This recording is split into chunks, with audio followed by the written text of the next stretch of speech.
Hey, it's Tucker Carlson. On Tuesday afternoon, the Biden administration had Donald Trump arrested. It was a pretty big news story. You may have seen it.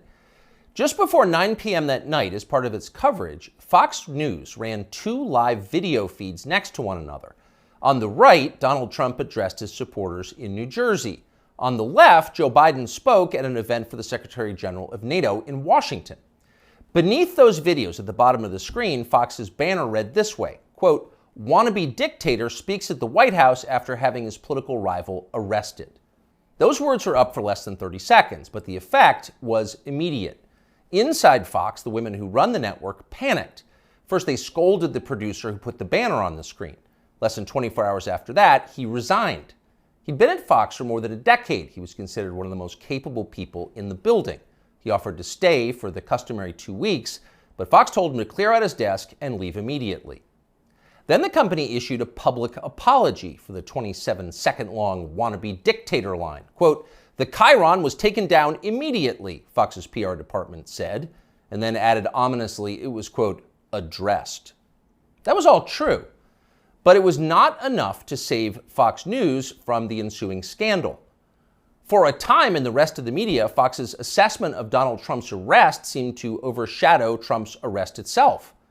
Suggesting that Biden is a dictator, declared the Washington Post, quote, "crossed the line." Alexander Vindman agreed strongly. Vindman is the perennial MSNBC guest and full-time Ukraine promoter you may remember from Russiagate. On Twitter, he demanded that the Pentagon pull Fox News from all military bases. It is, quote, "absolutely unacceptable for American Forces Network to carry programming that directly, spuriously, attacks the commander-in-chief of American Armed Forces," Vindman wrote. In other words, Joe Biden must ban all criticism of himself because that's what non-dictators do. John Cusack went further still.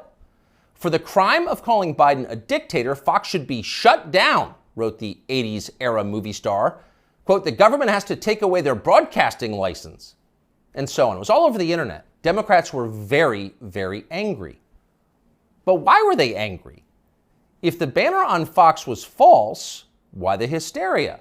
Lies don't seem to bother anyone anymore. If some cable news producer had called Joe Biden a genius or accused him of being secretly Sudanese, would anyone be yelling about it? Would Fox News have apologized for it? Probably not. But calling Joe Biden a wannabe dictator, that stung. So you've got to wonder, if you're being honest with yourself, is Joe Biden a wannabe dictator? That question came up yesterday at the White House briefing. Here's how it went. Last night, Fox News ran a chyron that referred to the president as a wannabe dictator, and I'm wondering if the White House has any comment on that. So look, there are probably about 787 million things that I can say about this that was wrong about what we saw last night, but I don't think I'm going to get into it. There's no comment the White House has on. I think I just commented. Oh, no comment necessary. Of course Joe Biden's not a wannabe dictator. Just because he's trying to put the other candidate in prison for the rest of his life for a crime he himself committed doesn't mean he has a totalitarian impulse. Come on, that's absurd. It takes a lot more than jailing your political rivals to earn the title wannabe dictator. That's the consensus in Washington tonight. And in some ways, for once, the consensus may be right. It is not a small thing to be a wannabe dictator. It's quite a process. There are a lot of steps. First off, there is the money. The one thing that all dictators have in common is they enrich themselves and their families, their tribe, even as the countries they govern grow steadily poorer and more desperate. They take kickbacks from businesses and from other dictators. They use the official functions of their government to funnel cash to themselves. They don't bother to hide the fruits of this. They live in garish mansions with big lawns, far from the teeming cities, even as their own citizens languish in growing poverty, in some cases literally living in tents on the street. So they don't really hide it, it's all pretty blatant. And ordinary people resent it. Of course they do, and wannabe dictators know they resent it, but they don't care. There's nothing the population can do about it in a dictatorship. It's no longer possible to fight injustice in a system like that. People can't gather in large numbers to protest the rule of the dictator. If they try that, they'll be arrested by his state security services, even years after the fact. A visit from men in body armor at the breakfast table. That happens. And if citizens persist in believing they can gather in groups to protest, they may be shot to death, a bullet to the throat. And then, just to make the humiliation complete, to make the lesson gin clear to everyone else watching, their relatives can be arrested for daring to complain that their children were killed for complaining. That actually happens in some places. Ask Ashley Babbitt's mother. Here she is in handcuffs. You arrested Ashley Babbitt's father. You murdered her inside the Capitol, now you're going to arrest her? Come out of there. 101, have a transport response. Sidewalk. So don't be like Ashley Babbitt's mother, much less like poor Ashley Babbitt. She's dead now. That's the message a wannabe dictator would send. And by the way, it's not just public protest that would be banned in a dictatorship. You wouldn't be allowed to complain from your own home. Unauthorized opinions expressed on the internet would be censored. Go too far, press too deep, tell too much truth, and they'll just erase your opinions. They have no choice, really. It's a matter, as they say, of trust and safety.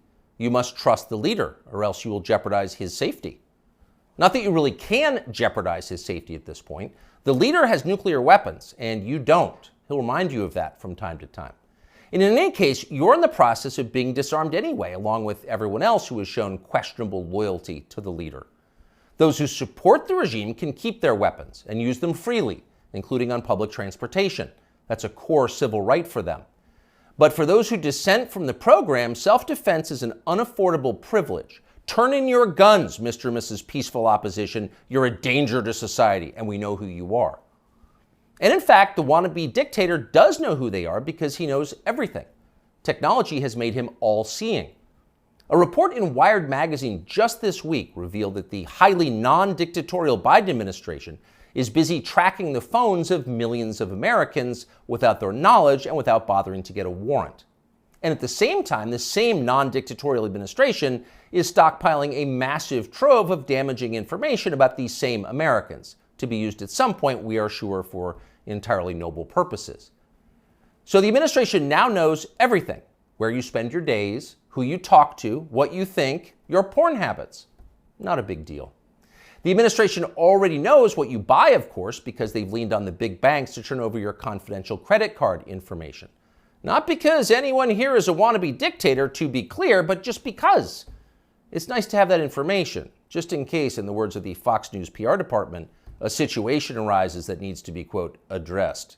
It's all totally normal. It's not a dictatorship, okay? But in the end, the main reason you know Joe Biden is not a wannabe dictator is because he just does not fit the profile as a man. Dictators have that look. You know one when you see one.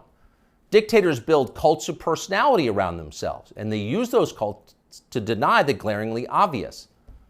In his later years, to name just one example, North Korean dictator Kim Il-sung developed an enormous baseball-sized tumor on the back of his neck. It was huge. It was grotesque. It was right there. You couldn't ignore it. You couldn't possibly not see it. But in North Korea, state media did ignore it. They pretended it didn't exist. And so, in some important sense, it didn't. If a tumor grows on a neck but no one acknowledges it, is it really there? Thankfully, nothing like that is happening in our country or ever will. If Joe Biden ever developed some profound physical or medical problem that was obvious to everybody, journalists would say something. This is not North Korea. We don't have state media here. If Joe Biden was, say, incapable of completing a full sentence, or mistook his sister for his wife, or suddenly started falling down in public for no reason, the New York Times would report on that, and they'd get to the bottom of what was actually happening. That would be its duty in a free country like ours. It's not like they would cover it up. The very idea of a cover-up sounds like a conspiracy theory, a dangerous one, actually, so stop it. And by the way, if Joe Biden was a wannabe dictator, he'd have the family to match. All dictators do. Saddam Hussein had Uday and Qusay. They were princelings who lived above the law, indulging their most decadent fantasies with total confidence they would be never held to account by the police. As the sons of a dictator, they knew they could do exactly what they wanted, and so that's what they did. There's no one like that around Joe Biden. He doesn't have weird sex scandals at the heart of his family that no one in the media will ever talk about. He doesn't have a ne'er-do-well former nightclub-owning brother who's made a living for 30 years by being related to him. Not at all. That's dictator stuff. Joe Biden doesn't award ridiculous inflated titles to his relatives that the media are then required to take seriously. He doesn't call people doctor who didn't go to medical school and then force you to nod along like it's real when everyone knows it isn't. Nicolae Ceausescu did that with his wife Elena. Joe Biden would never do that. Nor does Joe Biden dress like a dictator. He doesn't do photo ops in mirrored sunglasses driving a sports car to convince you that he isn't frail and senile, but instead powerful, virile, and wise. That's just not his style.